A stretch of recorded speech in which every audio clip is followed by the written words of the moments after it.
I would like to start off with asking Kellen some scene-setting questions about the state of the science and basically what it is that we're discussing. And I think for the main public, the people, we're just coming to understand how important the ocean is to the Earth and the planetary system and to the climate system.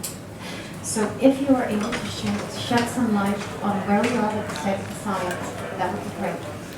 Okay. Thank you very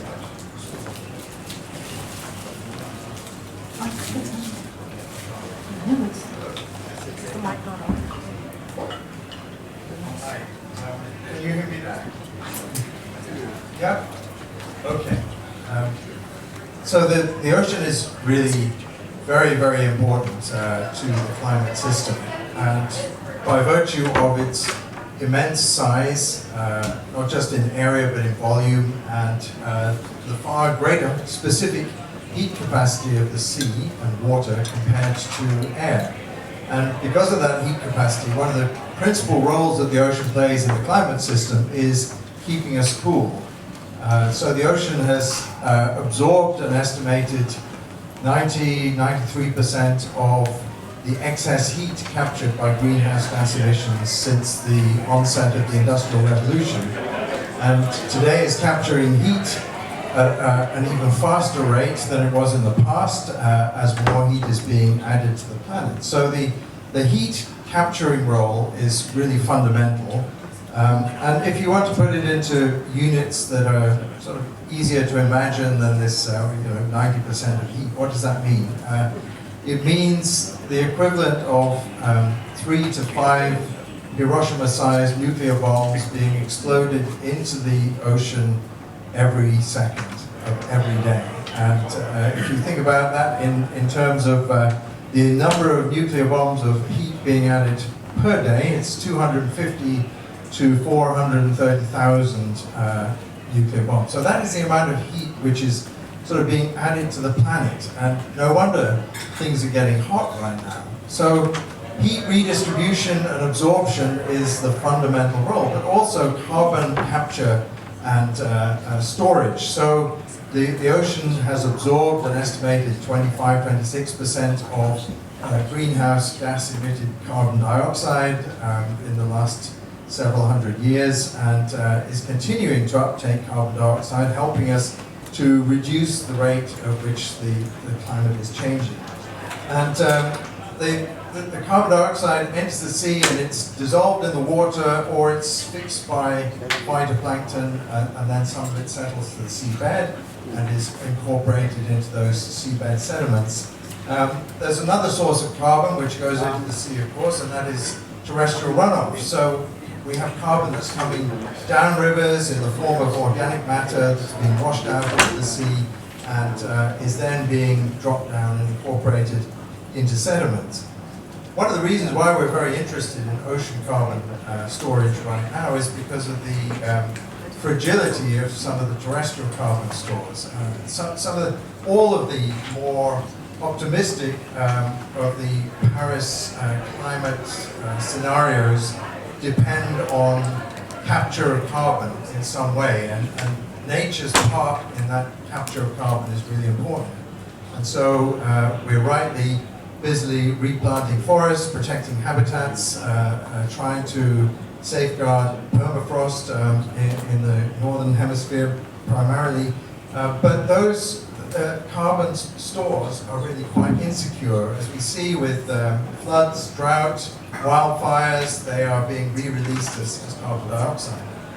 There is no drought or flood, you might say, or wildfire under the ocean. So to begin with, we might think that those carbon stores are more secure.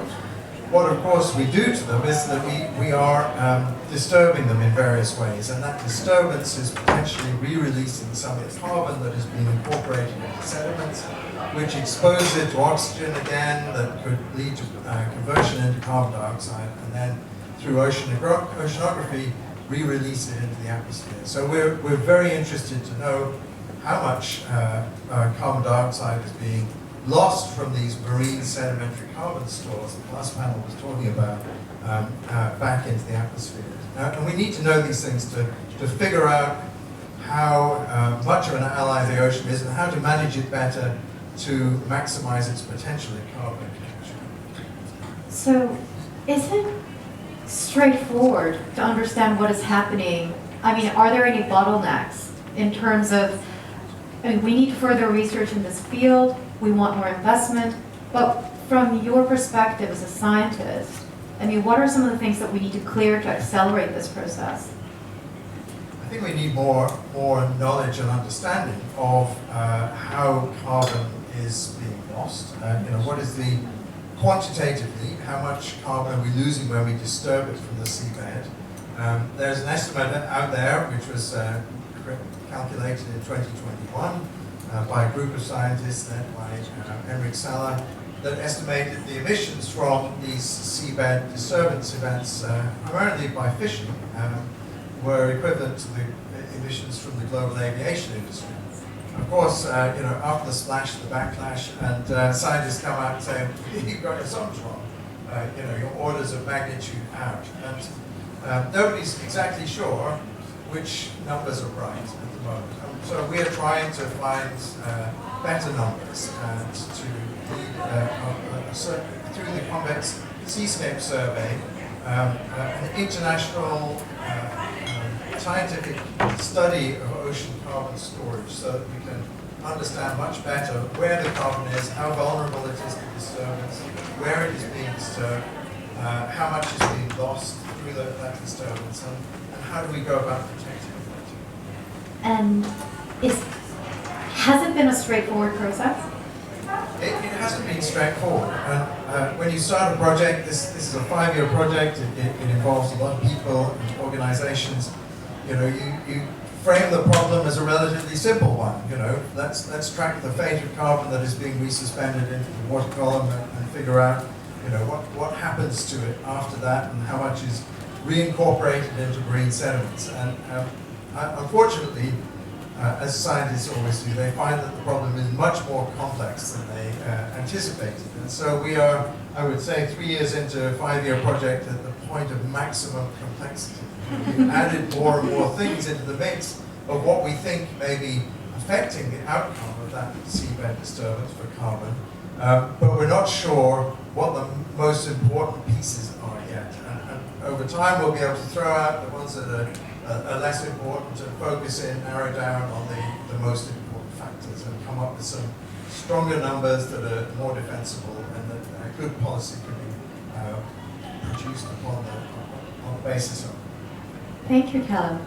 And so now from here, I want to turn to how do we unlock critical finance for ocean carbon projects? And we have private finance perspective, development finance perspective, and legal framework expert on our panel. So Rach, I'd like to turn to you first. And from the private finance perspective, you belong to Convex Insurance, and why is Convex Insurance supporting seabed carbon research? Is this working? I think as far as an insurer is concerned, we have 3 ways that we can impact ocean health and indeed its role in the fight against climate change. One is what and how we insure. The second is our investments, the extent to which we direct some of our impact investments towards ocean-related initiatives. And then, and then also whether we finance or can finance carbon or biodiversity solutions. And yes, so those are the sort of main. And then the third one is whether we want to back a scientific research program. So just coming on to that one, a key pillar, one of the 3 pillars of our sustainability strategy is advancing transition. And with transition, we mean the transition to a low-carbon economy and all that comes with and the plan to net zero. So we realise as insurers how robust data is really a critical part of that. So when we learned, in fact, the research program that Callum has referred to, this Convex Seascape Survey, is a partnership between Blue Marine Foundation, the University of Exeter, and indeed there are other institutions around the world as well, and ourselves. So when through our engagement University of Exeter and Blue Marine Foundation, we learned quite what an absence of robust data there is in exactly what Callum has described. It just seemed too important a part of the carbon cycle for it to be ignored. And the founder of my firm and the exec chairman, a chap called Stephen Catlin, has in the past sponsored, in fact, indeed 15 years ago was the first time, so sort of before the finance world got interested in environmental projects, has sponsored big environmental projects, one of which was looking into the impact of melting ice sheets in the Arctic. The second one was about the impact of rising sea temperatures on coral reefs. So, and the sort of key thread amongst these is that yes, they're environmental, but they're also all about open source data. So we have no particular angle on it. We're simply saying that this is an important aspect of the carbon cycle, and with our support, the work of the academic institutions can be really leveraged. Thank you. And how do you see private financing supporting the development of nature-based assets? So going on to those other two pillars, aspects where I think we can have some influence, on the investment side, we have started to do some impact investments on the ocean related. So we've invested, for example, in Ocean 14, a fund that's not in the deep sea, it's mainly doing fisheries and sustainable. But I think paying attention to and looking for opportunities in that way is interesting, and potentially infrastructure related, ocean infrastructure related could be a way as well. And then as far as the credit world is concerned, biodiversity and carbon related credits, I think that's really interesting, and we're sort of paying a lot of attention to that. And indeed, this is why, one of the reasons why robust data is really needed. But I think we have to be super clear on what are the incentives for it. The carbon markets, the voluntary carbon markets, grew largely because the compliance markets were at the sort of forefront of it all 20 odd years ago. And then regulation and corporate commitments to net zero have really helped that.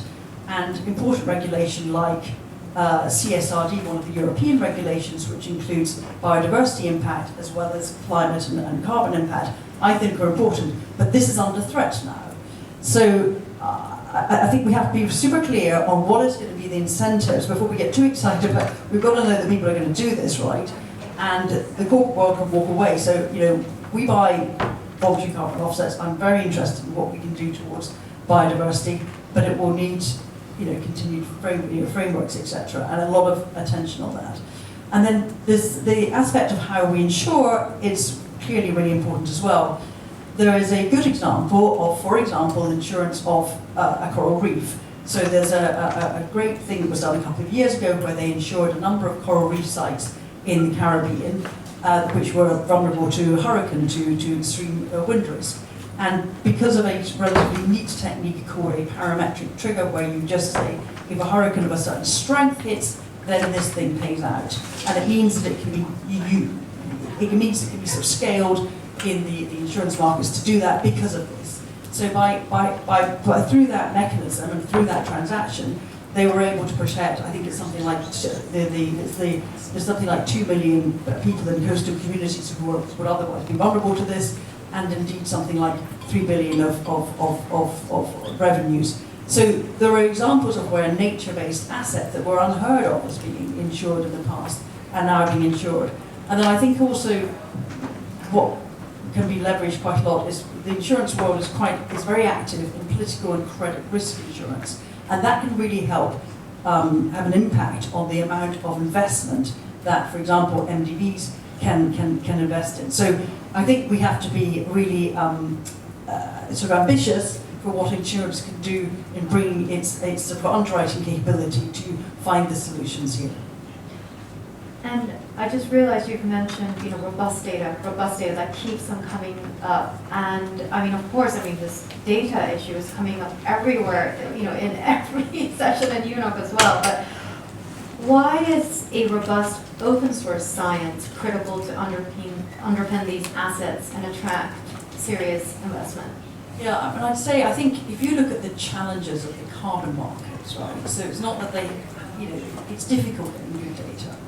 And the carbon markets have gone through a real sort of ups and downs. And I think when we start to look at biodiversity and the data there, I think we should sort of take a learning on how not just getting the really good, robust data, but also getting the good oversight of it. So the sort of policing, the auditing, all of that, I think is really important. So I was keen to, I think it was a year ago that it was first established, but there's an organisation that is about the International Policy for Biodiversity Credits Action Plan.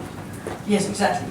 So they are doing. I think that's a good thing that you need for giving a sort of cohesive framework so that when data is going to be contributing to this can then be, there's a framework for how you're going to go and audit that. Because what's not been helpful, when people are looking into the voluntary carbon markets, if the projects, the institutions that the accreditation that will verify these, it's difficult, right? I'm not underestimating how difficult it is, but that really needs, I think we need collectively to be putting a lot of resource into how that's going to be done in a really robust way, because it then ends up being too easy an excuse to say, oh, we won't bother doing biodiversity or carbon offsets because, journalists will, because it's going to be trashed. Whereas my view would be go and look and do the robust ones, go and be thorough about it. And, yeah. Thank you, Rachel. I'd now like to turn to Adonai from the development finance perspective. And what challenges do you face in creating a sustainable market for blue carbon? Well, first of all, thank you for inviting us to speak, me to speak today here. Let me introduce a bit the EBRD is the European Bank for Reconstruction and Development. It's maybe some part of the audience hasn't come across. We are a development bank, which has been operating since the 1990s, mostly focused on project finance and private sector investment. We invest about 17 billion euros per year in about 600 projects, so our average project size is 30 million, roughly. So rather large projects, right? Again, with a private sector market creation focus. Why? It was created in the 90s to promote transition to fully operating market economies in the former Soviet Union and Eastern Europe. Therefore, you're asking me about market creation. This is part of our DNA, together with environmental sustainability. That's the reason why I'm here. And that's where the challenge comes in. Because in order to create markets, we need to support, we're mandated to support projects that are actually bankable. And that's where the still Achilles heel of carbon markets, blue carbon markets, revenue streams generated from these sources of credits are just not long-term, not constant, and quite volatile, right? So when we face our risk officers, credit risk officers, and try to advocate for bringing in carbon credits as a source of revenues for our financial models, they actually deny this as short-term and rather volatile. So, from a financier's perspective, we need long-term stable revenue streams to integrate into the models and ensure a minimum, just purely debt service cover ratio. I think that's the key word for our credit officers, the SCR. But let me end with a positive note, because I know I will come across as a cold-blooded banker otherwise. I think Callum alluded to it. The Paris Agreement pledges by countries, by sectors, by companies offer a magnificent opportunity to actually revert that trend of volatility and insecurity in terms of generating cash flows. Because carbon markets tend to be shifting towards high quality carbon credits that actually sequester carbon. Nature is by definition the best carbon capture and storage mechanism, right? And the Paris Agreement pledges require decarbonization for mitigation, which in many industries will always have residual emissions. So companies eventually will have to actually buy carbon removals. And nature, in particular blue carbon, we know it's much more efficient than land-based carbon removal credits. So these might be a very good opportunity for actually investors that invest in that.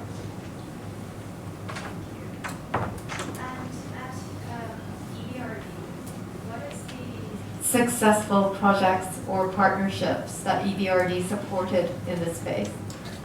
Thank you, Michael. That's a good question. Let me start with how we came about to the blue economy, right, as an institution. When a few years ago, about 5 years ago, when we brought the concept of the blue economy to the institution, actually the reception, again, was rather lukewarm from our vantage. Why? They thought private sector focus on regional operations, Eastern Europe, Central Asia. Where are our seats, right? Then we realized that we had possibly one of the most paradigmatic examples of blue economy activities in the whole portfolio of MDBs.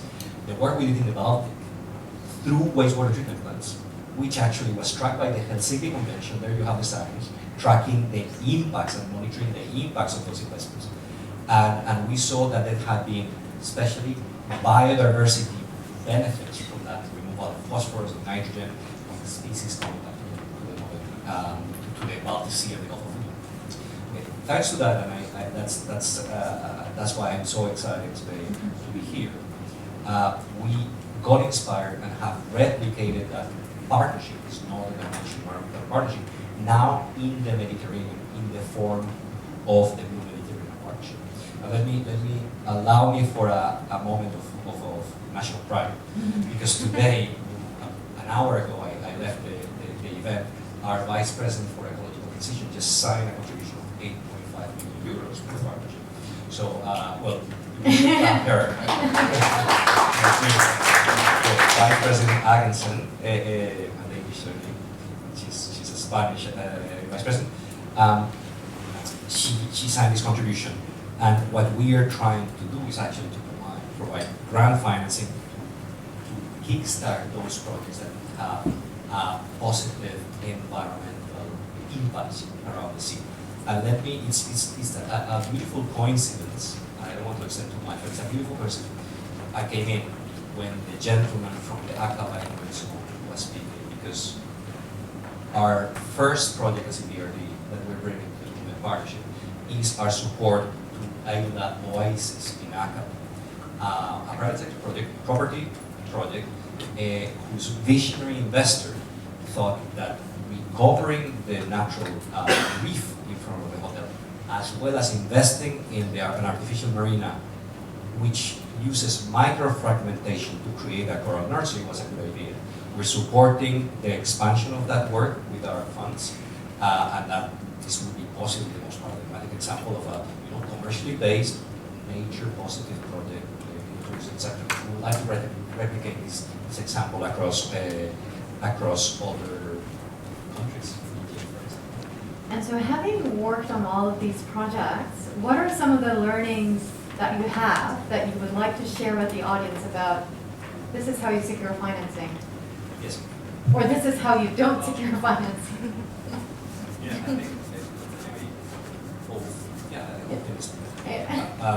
I think Callum alluded, let me go back 1 second. Callum alluded to and I think Jason before, referred to integrating biodiversity benefits into the blue carbon projects, and that's critical, because we know that many of these projects, like the regeneration coral reefs, have a relatively limited carbon capture potential for the long term, but not in the short term. And we need to ultimately, if we are to recover our marine ecosystems, any kind of ecosystem, we need to internalize the environmental externalities that those projects bring in, right?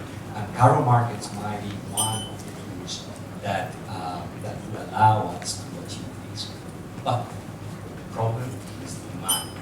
How are we going to stimulate demand for those kind of credits, for those biodiversity credits? So it is in conferences such as this one, the United Nations Ocean Summit, where regulators, where the global community gets together in actually, Jason was saying that regulations, maybe they're not great. Actually, we need those regulations to trigger demand for these type of credits. So that's the main lesson I would share with the audience.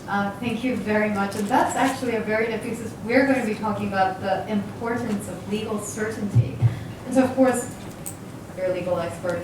And what do you mean by legal certainty, and we were discussing this before, but in ocean carbon projects, and why is it essential for market development? Yes. Legal certainty, yes. Thank you. It's a really pleasure to be again with The Economist.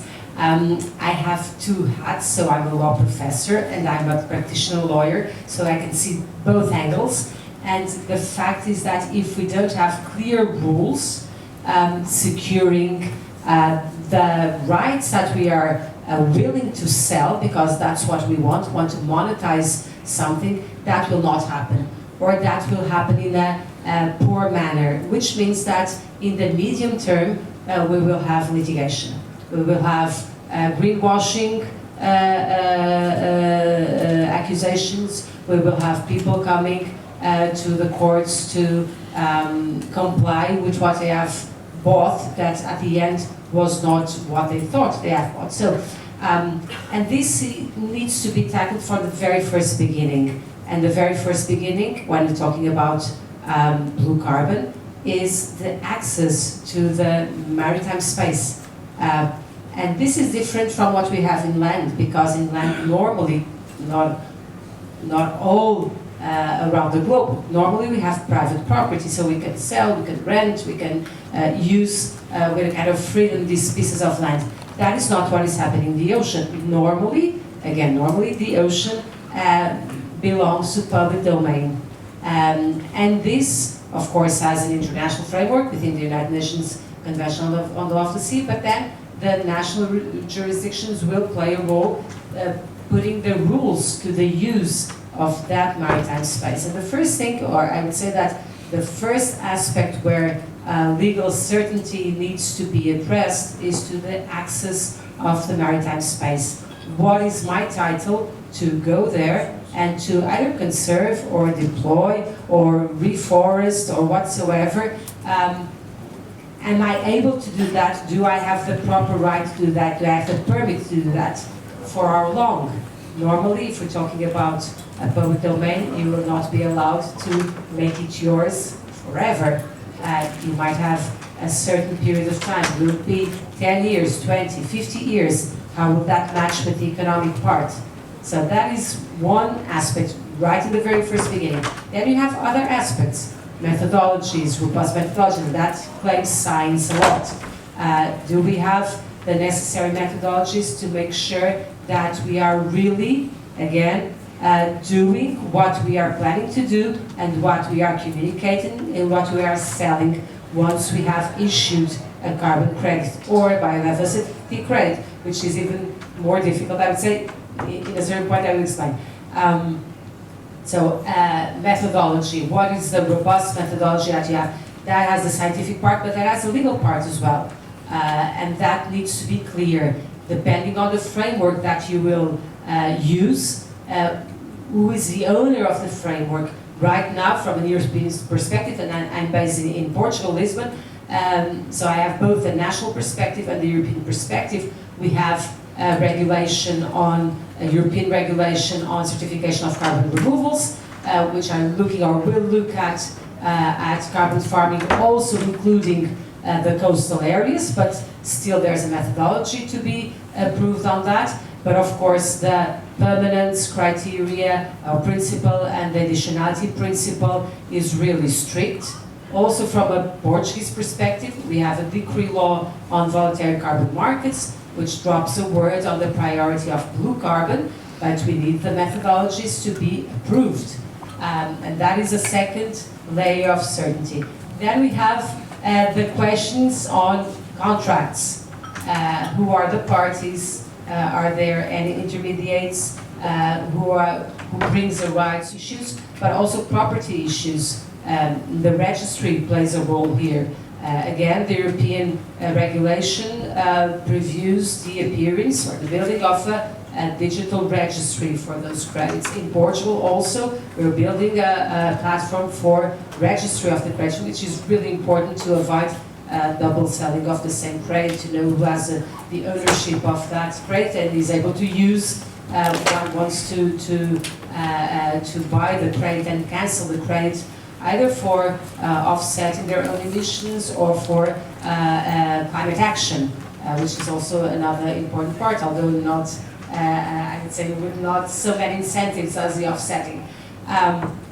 All of these together have a lot of relevant issues from the legal side, depending pretty much on what is the framework and what is the geography that you're working on, and need a very holistic view and a very intense dialogue between the local level, access to the space, methodologies approved and so on, and the global level because of the demand side, because if that does not occur, people will not be willing to buy the credits. So you need to have a combination of the local part and the local frameworks and regulations and the global regulations to make sure that what you buy will be recognized. We were talking about Paris Agreement, but Paris Agreement is based on national NDCs, so commitments that are voluntary at the state levels, and the states need to provide legislation to make those mandatory or not. To who? CSRD in the European perspective is a part. Right now under evaluation, at least the number of companies that will be obliged to report will be quite diminished. But another piece of legislation which is even more important for this is the CSDDD, Triple D, Due Diligence Directive, which turns a mandatory transition plan. So companies, biggest companies, need to explain how are they aligned with European goal, climate European law, goal of 1.5 degrees and climate neutrality by 2050. That directive is right now again under evaluation. So let's see if this pressure from the demand side is going to happen. If we come to biodiversity, we don't have that pressure from the demand side, which I think makes the case much more difficult. So you've outlined the different layers of legal certainty that comes into play and the reasons for why we need to take a holistic view when approaching something. So when it comes to developing nature-based solutions, what are some of the... It's pretty much linked with the topics on management and planning of the maritime space. So depending on where you want to do that, you might have some prepared areas to do that or not, and the national legislations might give you some opportunities or not. I can share with you the case of Portugal. We have legislation, a framework law on maritime spatial planning and management that allows private entities to come and say, I would like to have this space for this operation, and then there's a whole procedure of public consultation, documents, evidence, and so on and so on. And at the end, the space might be attributed for up to 50 years. 10 years if it is a pilot project, so a testing project, 50 years. But this helps a little bit, but not totally, because when we think about nature-based solutions, they will be there for more than 50 years. They will be there forever. So there's still a gap to be filled. What happens after the 50 years? We cannot take out what we have maybe deployed. Was it a called forest? What was it? So there's still something that we need to look, interpret with other things and say, okay, maybe we have to enter into a public bid so that others might come and continue with the work, because we will not take it. Will not take it out. Another issue is environmental consequences. So the environmental impacts, because it's different to have a pilot project. It's different to do some work at the laboratory level, than when we think about hundreds of hectares in the ocean.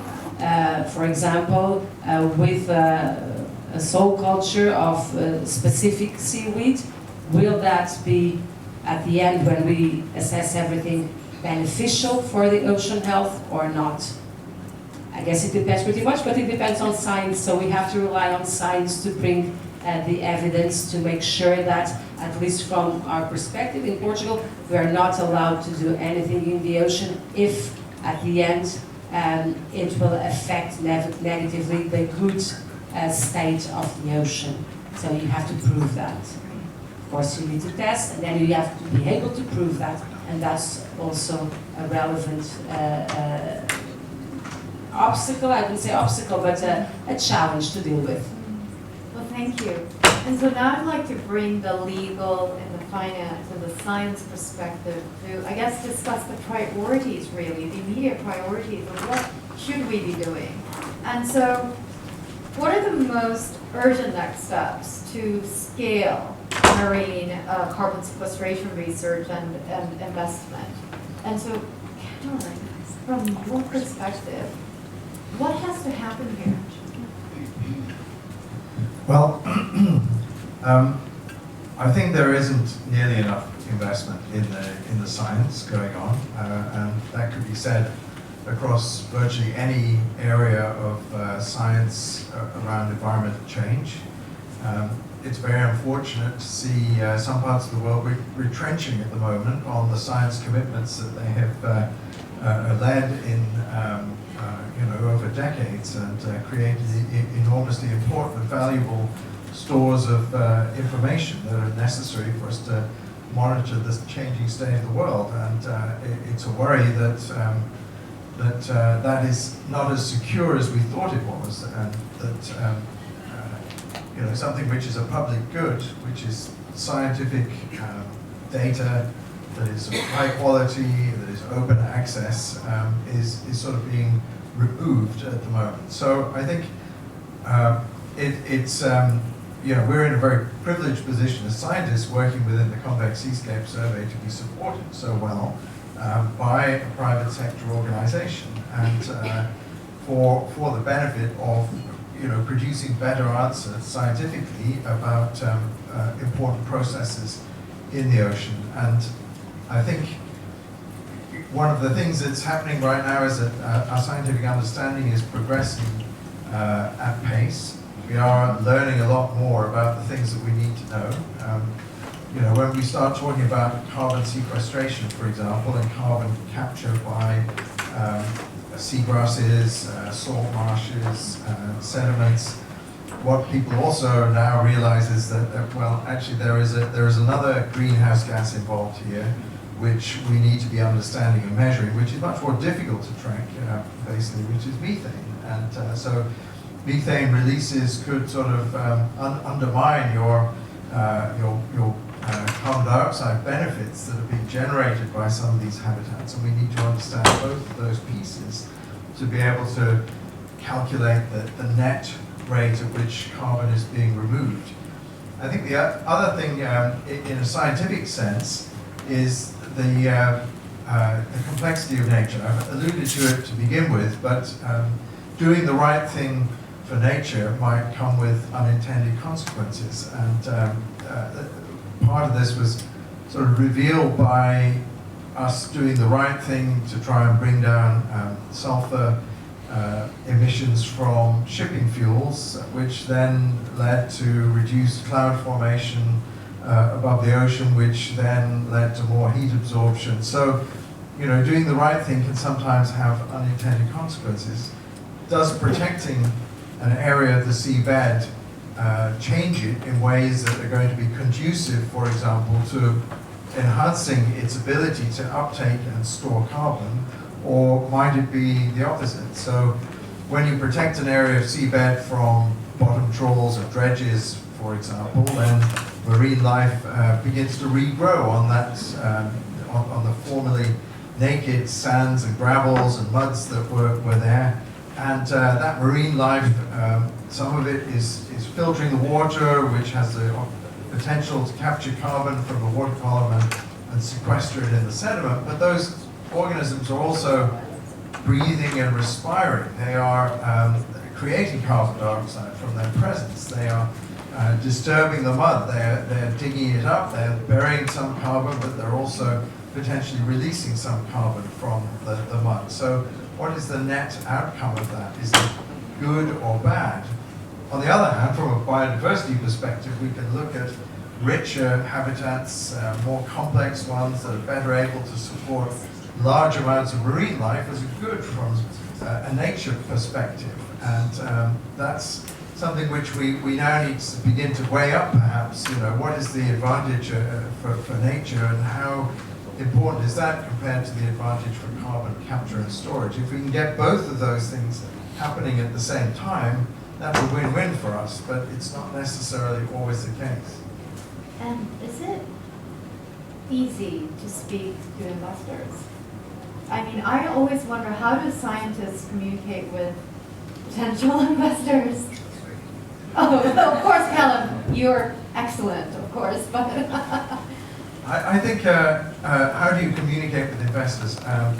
We've heard the language of bankers, for example, is that it has to be a bankable investor. They're going to be able to support it, and that is that it has to have legal solidity and frameworks around it, which means that the investment is secure over the long term. And I think that's always been the challenge in terms of leveraging private finance for nature conservation. So how do you monetize what was previously a free service that was provided by nature? Let's say carbon sequestration or coastal protection, for example. How do you actually monetize that? Well, regulation is one thing. You can make a law that says that a developer has to pay into nature protection in order to get a license to develop. So that's one way of monetizing those things. But as a scientist, we have to rely on both public and private sources of finance. I think I would love to see a far greater flow of private finance going into supporting scientific research for public good. Companies invest in supporting opera or football teams or museums, and it's nice that Convex supports science. I wish there were more like it. Thank you. Rachel, do you have thoughts around the immediate next steps or priorities, really?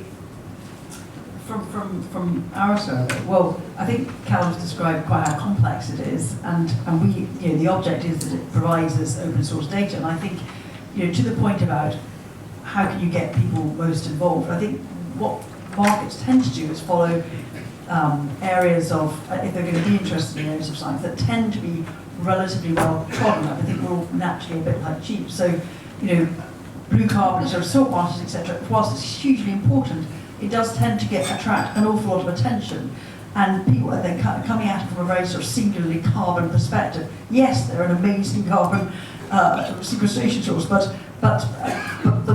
so I think this merging with, or this way of being able to look at it from both the biodiversity impact as well as carbon and the whole ecosystem is what it's all about, right? And so I think this, but it doesn't, to translate that into a kind of a market world who wants to know, well, how much carbon does it sequester, or biodiversity is even more complicated. It's not just carbon, there are all these different considerations. So I think that's where people have to be a bit sort of stand back and just be more sort of broader looking at how just quite how complex this is, and it's not a binary thing. It's not, these markets are not, or the science is not binary, and therefore the market solutions towards it cannot be otherwise. So if you take, so where do I think this can go?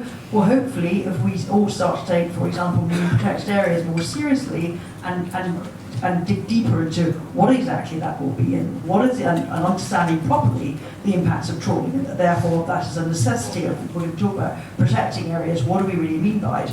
So underpinning that science that can go beyond, let's say, the better known and the well-trodden areas of the aspects of the carbon cycle. Thank you. And I don't know, you were laughing, I could see that you had something to say, but no. Okay. Yeah, I'd say, look, I alluded to it, accountability is critical and is urgent. But I was smiling because fully agree. Science and technology is critical to investment sense. But I was smiling because in my previous professional life, I used to work at CERN in Geneva. We've collectively managed to discover the Higgs boson, the particle responsible for matter. I think we are able to develop the science to track the state of nature. In fact, we have the decades of experience of environmental impact assessment that tracks and in the EU forces no-net loss, net gains in some cases. So we know centuries, I would say. What we need is accountability, different levels of accountabilities from member states, and that's why this meeting is so important, right? That you have example of the plastic treaties that has been negotiated for years. The bottom line trolling moratorium or banning that is critical to stop these kind of damaging activities, but also accountability from corporates, aligning their activities with the objectives of the Community global we are to actually have an impact. This is going on and off, I think. If I'm going to back on it, you think it'll be better? Yeah. It's better, or we have plenty of microphones right now? So, yes, corporates need to be accountable with aligning their activities with the global goals, right? And I want to end with consumers as well, each one of us, right? Technology, we go back to technology, is allowing us more and more to understand what are the impacts of our actions, right? From satellite imaging to geospatial positioning to eDNA, we can actually start tracking the impact of the supply chains of the products we consume. So there is accountability at all levels, and that needs to be formally established. Thank you. Adna, yes? I would say that looking at the supply side, we need to have methodologies. 1, 2, 3, well, the most promising or the most impactful methodologies to be clearly stated and assumed, and hopefully, or that would be the best, at a global level, so that everybody knows what are the rules, what is scientifically bold, what can we really rely on from a certainty perspective. Also, taking from Callum, when I was talking about good for carbon might not be that good for biodiversity, and the contrary as well. So figure it out, what would be, and then let us move from this global level to the local level to deploy and to have concrete action. Of course, banks are needed, but they won't come in if there's no certainty, if there's no science, and insurance companies as well. That is something that needs to be taken care altogether. If one piece misses, the rest will miss. For science, I was not able to hear all the previous panel, but my guess is that we need a lot of information, data, technology, and artificial intelligence to help modeling and to help delivering in this part as well. That might be an accelerator. Thank you. And I think we might want to take some questions from the audience. Yes, please.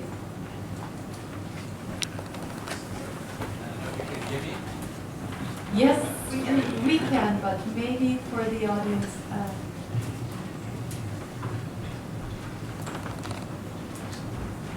That's okay, thank you very much.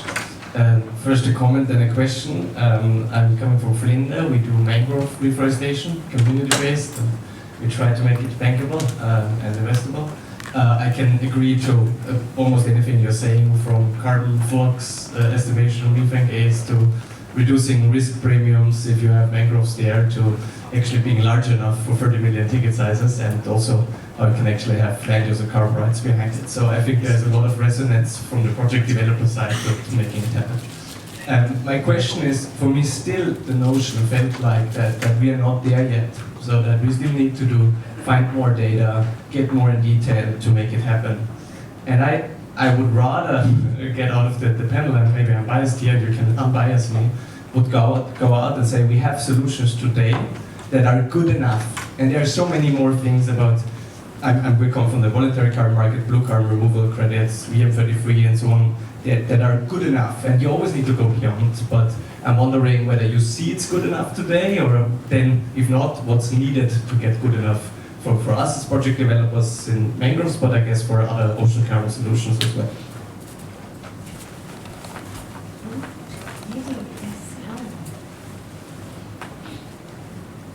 I think good enough is the big challenge in a private sort of investment space. So if you're looking for something to invest in as a private entity, you want to make sure that the science is good. You don't want to be exposed by, as we heard, by journalists at some point who say that this is a fake carbon credit and you've been wasting your money all along. So good science has to be at a certain, basement level for it to be trustworthy and convincing enough.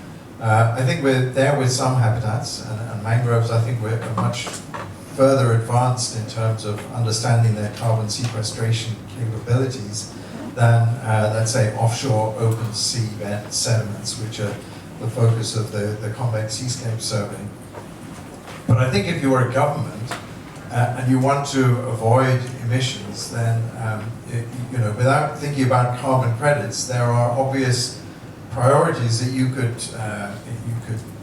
things that you could do right away.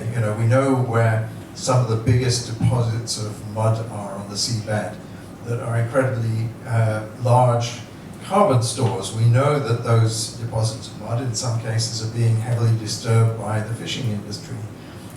It would make very good sense in a precautionary way to give those areas protection to safeguard the carbon in them and avoid emissions. So if you're serious about protecting your carbon stores in the sea, just like we are getting serious about protecting them on land, then we need to be applying that protection. And unfortunately, at the moment, most of those rich carbon areas are outside protected areas because they're considered to have low biodiversity, high resilience to human impacts, and they're a bit boring, really. That's the way that mud has been perceived in terms of national priorities for nature conservation. It's way down there at the bottom of the priorities, and if there's mud in your network of protected areas, it's probably by mistake. So we need to start thinking differently if we're going to protect carbon as well as biodiversity. Gentleman over there. And then next, after. No, the gentleman in the blue hat, please. Hi, I'm Vernon Sundo. Comment and question to Andrea from EBRD. It's great to be in the room after so many denials from economists how to get a visa, and to get an economist to kind of give you an invitation to come to Zimbabwe. And I'm kind of really grateful to be here finally after so many times I've been turned down. But I run a project in Ghana. I'm originally born in Cameroon, but live in Ghana, and it's me Pan-African anyway. We sort of recycle fish nets called Net Cycle. And my question to Antonia is, we have the challenge of getting some of the banks to actually understand why we're collecting fish nets. Because they don't see the potential, don't understand the potential. You mentioned something about sort of providing sustainable finance to blue economy projects. What level of preparation do some of the African countries need to do to sort of get to the level where they can start sort of getting that kind of sustainable finance to be able to support some of these initiatives that are not recognized by most of the financial institutions in some of the African countries?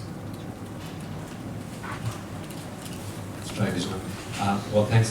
Thank you for the question. It's interesting because we just, as we already just expanded Sub-Saharan Africa, where we were not operating, and Ghana is one of the countries where we now operate. So Nigeria, Benin, and Kenya. We are private sector focused institutions, so we don't lend to countries per se. If we lend sovereign transactions for projects specifically. But as I mentioned before, any project that we consider needs to stand on its own feet financially. So the financial model that reflects cash flows and expenditures and debt service needs to be positive, right? And that's what we need from any project that comes to us. Also, if we're doing a sovereign transaction, the idea would be the same. That's at the risk of the sovereign or the risk of the counterparty pricing accordingly. But the modeling, the financial modeling is important. If you speak to other institutions more deeper in terms of the developmental agenda, like the World Bank, that might be an easier case, although the World Bank works with governments themselves. For us, we look very much at the bank capability projects. And I think that's a model that has worked quite well in our operations in Eastern Europe and Central Asia. And ultimately, if we are to pursue economic sustainability, long-term economic sustainability, projects need to be banked. Just add something. I would say that the moment where we are now, so with all these gaps to be filled, it's a good moment to bring blended finance and to bring money from the public sector, the philanthropic sector, the private sector, so that it would be de-risked, and maybe all that research, that basic and applied research that still needs to be handled, could be funded by both public money and philanthropic money. So PPPs, 4Ps, I think have a lot of room to help launching this part. So setting the scenes so that the market tools, biodiversity credits, carbon credits, a blended of them, nature credits in the future, which might be much more holistic, could actually happen. Slightly controversial here. I think that the debate is actually interesting because blended finance indeed it reduces the cost of capital that we provide to clients, but it doesn't make an unprofitable investment into a profitable one. And that's an important point we need to make. Projects need to actually be profitable. With blended finance, what we do is reduce cost of you, provide some grants. So basically, again, the debt service coverage ratio goes to a reasonable level, we de-risk it that way. But if something is loss-making, doesn't generate cash flows, there's no way we can finance it unless it's with a pure grant. So that's an important. I agree too. Just saying that money, so that gratitude money will be to settle everything, methodologies, research, so that, to make it happen again from a bankable point of view. We had, yeah, are we ready? We have one, yes.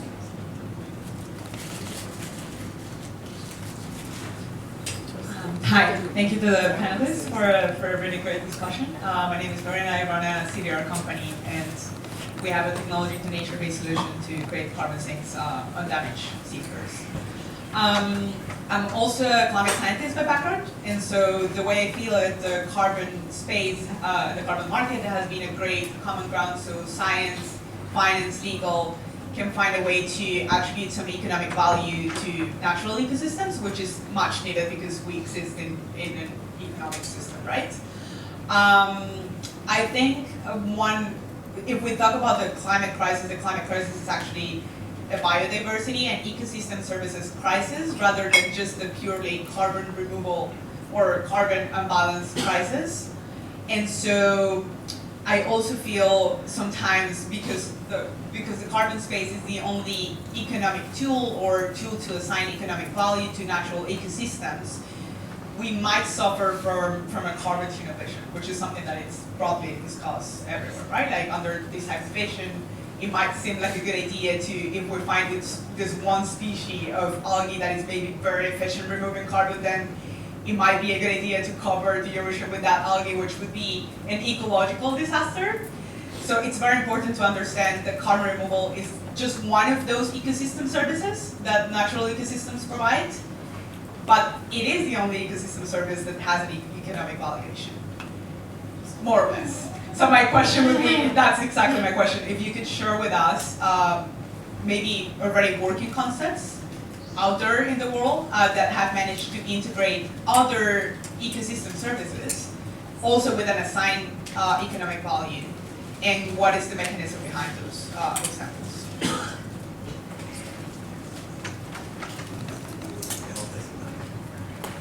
we have touched on this a bit already, but the crucial thing is what's the incentive towards that, okay? And there are examples of carbon credits that have biodiversity criteria within them as well. And there is, the advisory panel on biodiversity credits is exactly all about that. It's all about developing the sort of equivalent in the carbon market, but hopefully with more robust structure, sort of taking on some of those learnings. So there absolutely are examples of where you can go and buy a biodiversity credit if you want to. There's nothing like it's established as a carbon market, but Plan Vivo are working on it. So it's a real thing. We're not sending a man to the moon, but it just takes it's complex and it takes understanding. But I think the point's been made that we've got to be clear about what is the incentive, what is driving corporates or private finance to go and do that. And actually, regulation is probably the strongest thing